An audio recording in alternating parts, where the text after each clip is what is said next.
The final batch of Heroes units is here, but should you summon? How's it, everybody? Celtic Link here. We're back for another Dokkan battle video. In today's video, we are taking a look at the final batch of Dragon Ball Heroes collaboration units ever, and answering that age-old question: should you summon? Is this last batch worth your hard-earned Dragonstones? As always, in order to answer that question, we're going to look at the following things. Number one, we're going to look at the headliner unit. If you choose to jump into this banner and pick up that unit, is it worth your stones? Are you walking away with a W? Next, we're going to take a look at the banner itself. Who's going to be on the banner, and is that worth your stones? And then finally, we'll take a look at what lies ahead. If you decide to summon, right, what are you giving up in the near future? Let me begin before jumping in by saying this. If you are not a fan of Dragon Ball Heroes, then this probably isn't the banner for you. And the immediate answer is probably no, you should not summon. This also goes if you are somebody who is considering, right, and you are absolutely committed to saving for the 10th anniversary, right? If that is the case, this is also probably not the banner for you. But if you are willing to summon, hear me out. Let's go ahead. Let's start by talking about the Goku. So the Goku is Dragon Ball Heroes Kamehameha Power Beyond Super Saiyan Category Key 3 HP attacking hits 178%, and crossover for the 30%. Now, him opening his leader skills to Kamehameha and Power Beyond Super Saiyan is incredibly good. It opens him up to the likes of like UI Goku, both Tech and AGL, giving him access to a domain and a revive. It also gives him access to the trio and Tech Gogeta. Power Beyond Super Saiyan also gives him access to a lot of other god units that can work very well with him. So honestly, very, very good choice of leader skill. Moving on, his passive activates an entrance animation once only upon the character's entry turn. He gets defense 200%, launches an additional attack, and for 4 turns from his entry turn. He also has key 2 and attack and defense 150%. He has an additional 150% attack when attacking. He has an additional defense 40% when with each attack performed, and then launches an additional attack that has a 70% chance of becoming a super attack, and randomly changes key spheres of a certain type to STR when there are 3 or more crossover allies or a character who includes Zeno on the team. He also has an additional 50% and great chance of guarding with 3 or more key spheres. He has an additional 100% and guaranteed guard with 5 or more key spheres, and an additional 150% attack for the rest of battle with 7 or more key spheres. He gets an additional 40% when guard is activated. So he is actually incredibly powerful. The combination of the extra attack gained by key spheres makes him incredibly powerful offensively, plus having guaranteed guard for the rest of battle the moment you get the moment you get that 5 orbs. Incredibly powerful unit, right? He's not going to be the best defensive unit ever, but then again, what units are? He's going to be good enough to be the defensive monster you need to get through whatever fight you're going to get through. So honestly, he is pretty darn good. Incredibly offensive. Like, we're talking about a unit that's throwing out 40 million attack stats very easily. We're also got, and that's especially compounded by the fact that he is raising attack and defense on his super tech. So those second and third supers are going to be hitting pretty hard. He does have an active skill that massively raises his attacks temporarily, defense 30%, and critical hit for the turn. Pretty standard active skill stuff. So honestly, looking at the unit as a standalone unit, the fact that he is a Heroes unit and his crossover limitation, it's honestly not that bad, right? When you consider the fact that these units are typically limited strictly to Heroes, him only being crossover and only needing 2 other units on the team is actually pretty good. It says 3, but consider you might be running this guy as lead. You only need 2 other units on your team to fit that crossover, which can be another Heroes units, the EZAs, or one of the other newly released units, or any new future crossover characters that could be fitting on this, right? We could have more crossover coming in. Super EZA, Super Saiyan 3 Vegeta could be coming in soon. he could fit on the team, and well, actually, oh yeah, he would. He's Power Beyond Super Saiyan, so that could work, right? So it's really not that bad of a limitation. It's the same limitations as Slug. So all in all, for the unit, I would have to say that's a 1 in the category for summon. He is worth your stones. If you pick up a copy of Goku, it is worth it. Hard to say at 55%, but definitely with a dupe or two, he's definitely going to be worth it. So understand that if you are committing to this banner, you are committing to summoning on the banner to pick up at least 1 copy and maybe a dupe, depending on how many stones you have. So with that in mind, let's talk about this banner, right? We're not going to go into full detail of each one of these units. Just understand that the headliner is worth it. With each one of these units, this is our banner. 5 featured units. It's possible they can toss in 2 more. Maybe they'll throw in like AGL Vegito, Limit Breaker Vegito, and Rose being the last 2, because typically the Heroes banners have 7 units. Or they could just leave it as is, and this be one of the better Heroes banners since it is the final Hero celebration. But this is the banner. It's going to guaranteed to include these guys. The Demigra is really good. Eos is really good. Fu is really good, although probably the most limited out of the 3, but it's still not that bad. Warrior in Black is okay, right? Compare him to the rest, he's okay. He's nothing stellar. He's not bad. He's just probably not as good as the rest. So with that in mind, looking at the banner, we have to consider that this is a guaranteed featured banner. Everything on this banner is guaranteed. You are going to pull one of the 5 units listed here when you summon on the banner. Now that doesn't mean you're going to pull Goku, right? You could totally have a situation like we had last year with Vegito, where in 1,000 stones you didn't pull a single Gogeta or Vegito, but you pulled every single other featured unit, right? That could very well happen to you. So just be aware that it is guaranteed featured, but shenanigans can happen. But knowing that it is guaranteed featured, if you are someone willing to summon on Heroes, then it is a 1 in the category for summon. Every unit here would be worth it to pick up.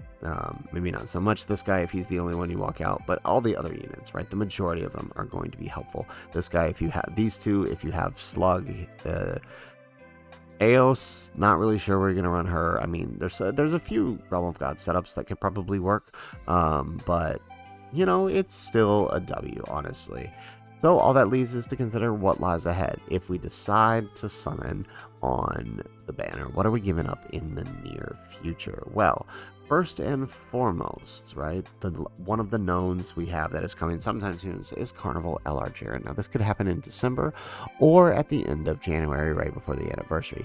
Either way, it is coming. This banner will likely replace the trio with Omega, and it will be a double rates banner. So understand that if you summon on Heroes, you're giving up a summon on this double rates banner whenever you decide to do it. I don't necessarily recommend people summon on Jiren at this point. He is a lot more unnecessary than the Heroes units, but not to say he's bad. It's just the team he needs to be on he's not necessary for that team, but he is good on there. Finally, moving on, right, the next known thing we have, well, it isn't known, it's unknown, right? We will have the December Dokkan Fest whenever that happens. Last year it was AGL 21. Whoever it's going to be this year, right, similar 10 featured unit banner will return Roshi or Topo. It, probably not going to be a major summon, although it will have pity. So understand that you are giving that up if you choose to summon on this. Next, we have the big draw for December, right? The Christmas banner, the Tanabata banner. This will bring Beast Gohan, AGL Broly, and UI Goku back for the first time. Most players aren't summoning on this banner, but it is your chance to coin Beast and Broly. But I will add that it's actually, right, in terms of value for stones, right? It's one of the most heavily discounted banners you're ever going to see outside of the anniversary. It will also include super multi discount step ups, where not only are the steps discounted, but you're getting 3 tickets per multi, which you can use to do a ticket multi. I don't necessarily recommend people summon on this banner because of the number of featured units, but I know everybody does it every year anyways, because missing the anniversary units is a big deal. So just be aware that if you summon on Heroes, you're giving up this. Finally, of course, we have the New Year's Step Up. This is the last banner we're going to see this year, and it's going to look a little something like this. Maybe even better, right? The first step is probably going to include The first step is probably going to include super easy A's. We're going to see easy A yellow coins here, possibly right on this extreme class side of things tends to be really good. It's probably going to be really good because on the easy A yellow coin stuff, there's a chance that Janemba could be on here, which would be huge given his EA. So throwing that out there. Then of course you'll have your previous year's Dokkan Fest, the most recent yellow coin LR. So on the superclass side of things, that's going to be AGL Gohan. AGL Gohan. I doubt they'll put Gohan and Piccolo on here, the tech one, but you never know.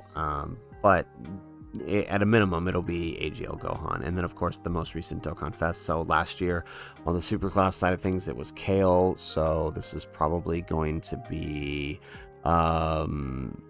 Topo, right? Topo or Roshi here.